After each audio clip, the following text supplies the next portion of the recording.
আসসালামু আলাইকুম রহমাতুল্লাহ। বন্ধুরা, পৃথিবী নামের ছোট এই গ্রহটি কি সত্যি মহাবিশ্বের একমাত্র বসবাসযোগ্য স্থান? আমরা কি মহাবিশ্বে একা? আর যদি একা নাও হই, তবে ইসলাম এই ব্যাপারে কি বলে? আজকের এই ভিডিওতে আমরা আলোচনা করব এলিয়েন বা ভিনগ্রহী জীবের ইসলামী দৃষ্টিভঙ্গি।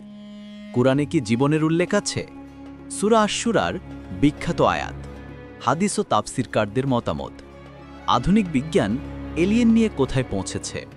এলিয়েন থাকলে ইসলামের আকীদায় কোনো সমস্যা হবে কিনা? আর ইউএফও বা অদ্ভুত উড়ন্ত বস্তুগুলো কি সত্যিই ভিনগ্রহীদের? চলুন রহস্যের দরজা খুলে যায়। মহাবিশ্ব এতটাই বড়, এতটাই বিশাল যে আমরা মানুষ তার সামান্য অংশ বুঝে উঠতে পারিনি। আমাদের মিল্কি ওয়ে গ্যালাক্সিতেই আছে 100 থেকে 400 বিলিয়ন তারকা, আর পুরো মহাবিশ্বে আছে 2 ট্রিলিয়ন গ্যালাক্সি। প্রতিটি গ্যালাক্সি আবার কোটি কোটি তারা ও গ্রহে ভরা।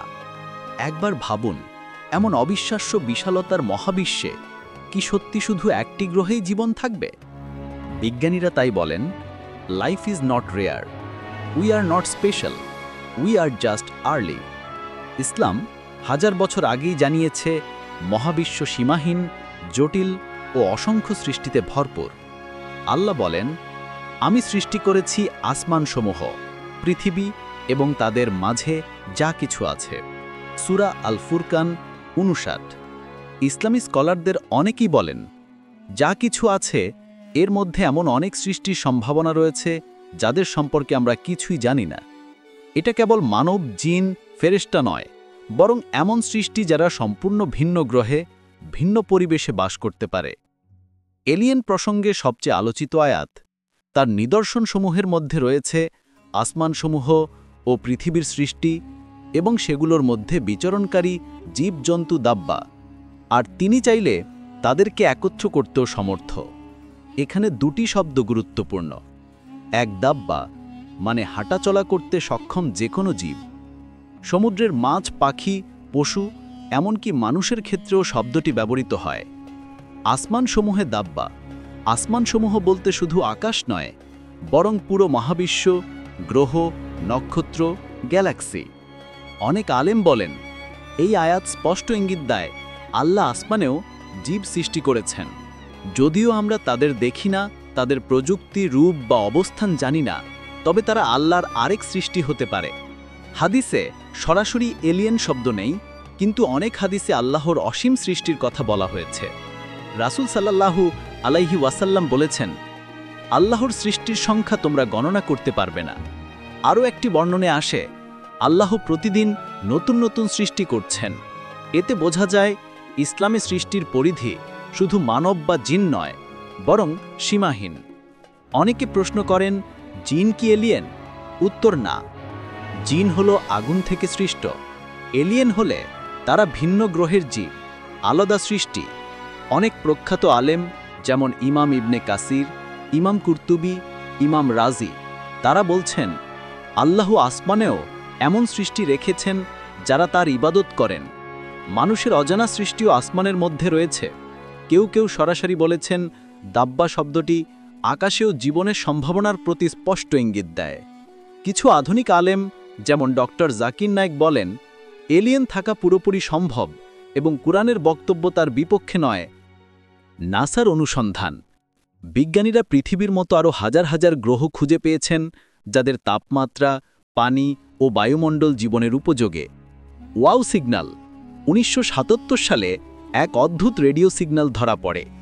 এখনও কেউ ব্যাখ্যা করতে পারেনি এটি কি এলিয়েন সভ্যতার বার্তা ছিল। মঙ্গল, মঙ্গলের নিচে বরফে জমাট পানি পাওয়া গেছে। যেখানে পানি, সেখানে জীবনের সম্ভাবনা। ইউরোপা ও এনসেলাডাস, বৃহস্পতি ও শনি গ্রহের চাঁদ। তাদের বরফের নিচে বিশাল সমুদ্র রয়েছে, যে সমুদ্রে হয়তো প্রাণ জন্ম নিতে পারে। বিজ্ঞানীরা এখন পর্যন্ত যা বলছেন, জীবন মহাবিশ্বে থাকার সম্ভাবনা প্রায় ১০০%। ইউএফও বা ইউএপি নিয়ে অনেক আলোচনা আছে। ইসলামের মতে না, এখনও নিশ্চিত প্রমাণ নেই যে ভিনগ্রহী কোনো জীব পৃথিবীতে এসেছে। বিজ্ঞানের মতে নাসা ও পেন্টাগন স্বীকার করেছে কিছু উড়ন্ত বস্তু আছে যার উৎস জানা যায় না, কিন্তু এগুলোর কোনোটাই নিশ্চিত এলিয়েন প্রমাণ নয়। এলিয়েন থাকলে ইসলামের আকীদায় সমস্যা হবে কি? না, কোনো দ্বন্দ্ব নেই। কারণ আল্লাহ অসংখ্য সৃষ্টি করতে সক্ষম। কুরআনে বহু জগতের উল্লেখ আছে। প্রতিটি জাতির জন্য আলাদা রাসূল হতে পারে। সূরা ইউনুস ৪৭। অন্য জীব থাকলে তারা তাদের মতো করেই আল্লাহর ইবাদত করবে। ইসলাম সর্বজনীন, কেবল পৃথিবীর জন্য সীমাবদ্ধ নয়। এলিয়েন এবং জিন দুটো কি একই জিনিস?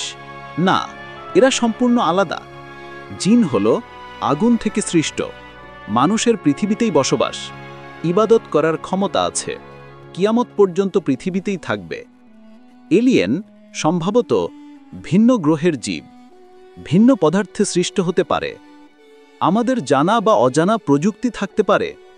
ইসলামিক্যালি এটি অ্যালাউড এবং পসিবল। কুরআনে আছে, এবং আমি সৃষ্টি করেছি এমন কিছু যা তোমরা জানো না। সূরা নাহল ৮। এখানে তোমরা জানো না খুব গভীর কথা। আমরা কি জিন জানতাম? না, মানুষ বহু যুগ পরে জিন সম্পর্কে জানতে পেরেছে। ইমামরা বলেন, এই আয়াত এমন সব সৃষ্টির ব্যাপারে ইঙ্গিত দেয় যাদের মানুষ কখনো দেখেওনি। সুতরাং এলিয়েন থাকাটা ইসলামের সাথে ১০০% সামঞ্জস্যপূর্ণ।